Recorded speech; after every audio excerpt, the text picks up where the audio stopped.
Saya nak beritahu semasa menjadi Menteri Undang-Undang, beliau membuat satu kenyataan bahawa kerajaan tidak bercadang untuk menggubal Akta Anti Lompat Parti. Dengan kata lain, tak nak berubahlah. Isu lompat parti ini nampaknya menjadi topik yang agak popular dalam persidangan pada kali ini.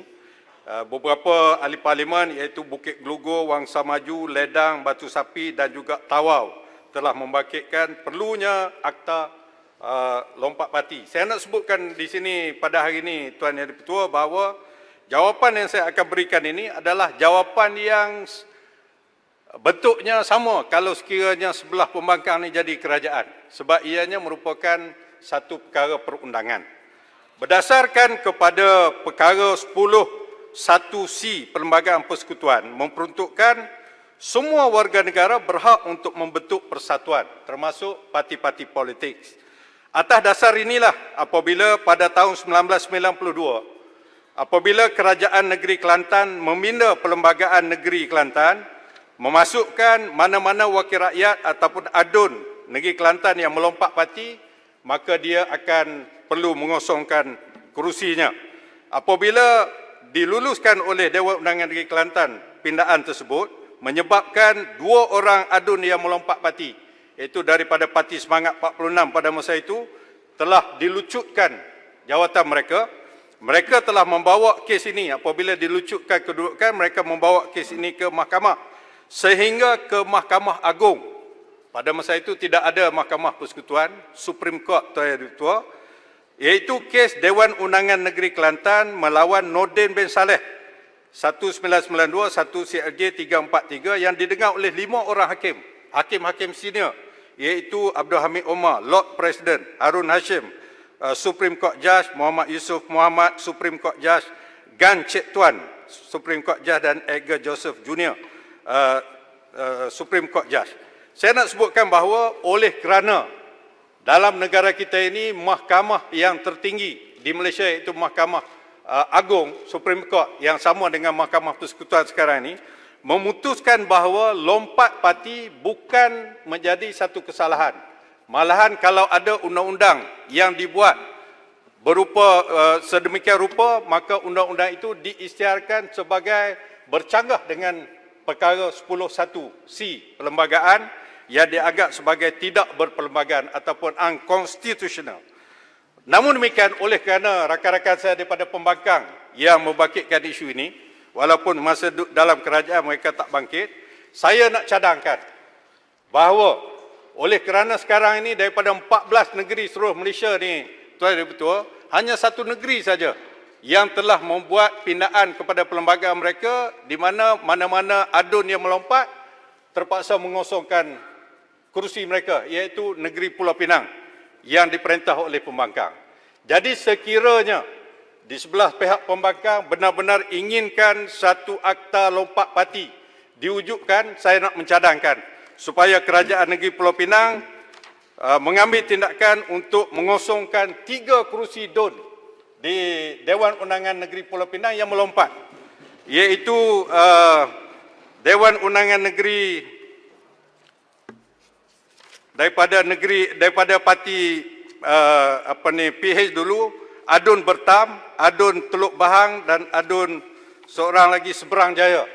Kalau sekiranya pembangkang ingin negara kita mempunyai satu undang-undang anti lompat parti, saya cadangkan Kerajaan Negeri Pulau Pinang pecat dulu 3 orang ni, biar mereka bawa ke mahkamah, biar mahkamah menentukan sama ada kes Nordin Saleh ini boleh diubah keputusannya, dan kita barulah boleh membuat Mahkamah Rakyat nanti akan buat keputusan. Menteri Pembetulan 4 orang termasuk Sungai Aceh.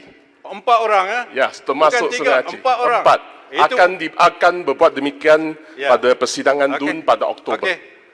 Oleh sebab itu kita menunggu Kerajaan Negeri Pulau Pinang mengosongkan 4 kerusi DUN ini, yang saya pasti perkara ini akan dibawa ke mahkamah, biar mahkamah menentukan sama ada kes DUN Kelantan melawan Nordin Saleh ini masih lagi dikekalkan ataupun diubah.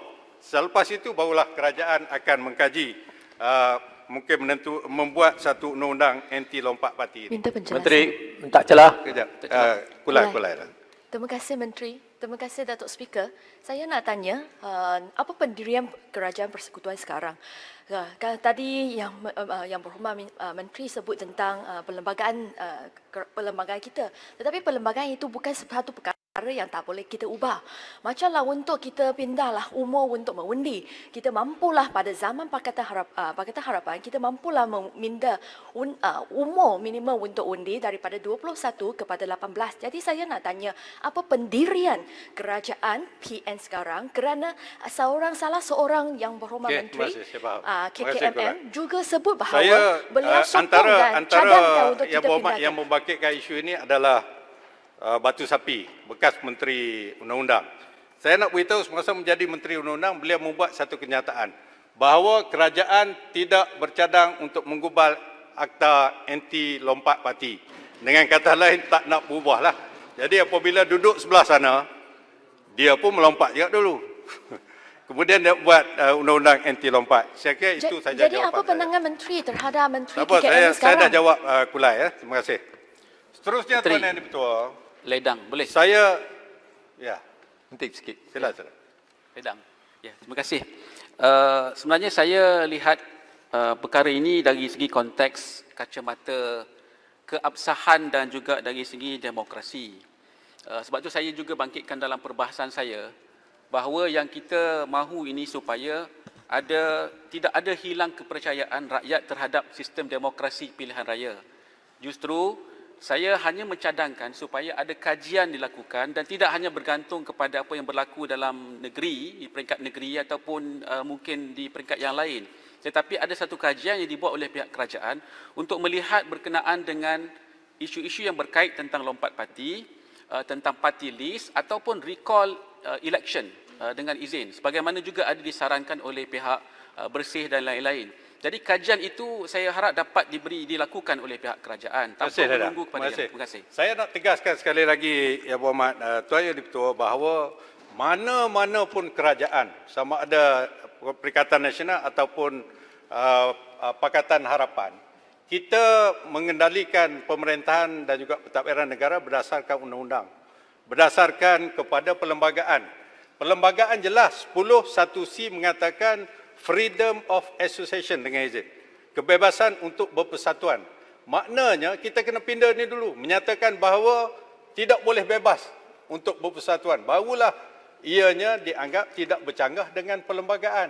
Barulah kita boleh membuat satu undang-undang, siapa yang bertanding atas satu parti, kemudian bila dia melompat ke parti lain semasa tempoh selepas pilihan raya itu, beliau gugur daripada jawatannya, itu bercanggah dengan perlembagaan dan tidak boleh dibuat sama sekali Yang Berhormat Dadang.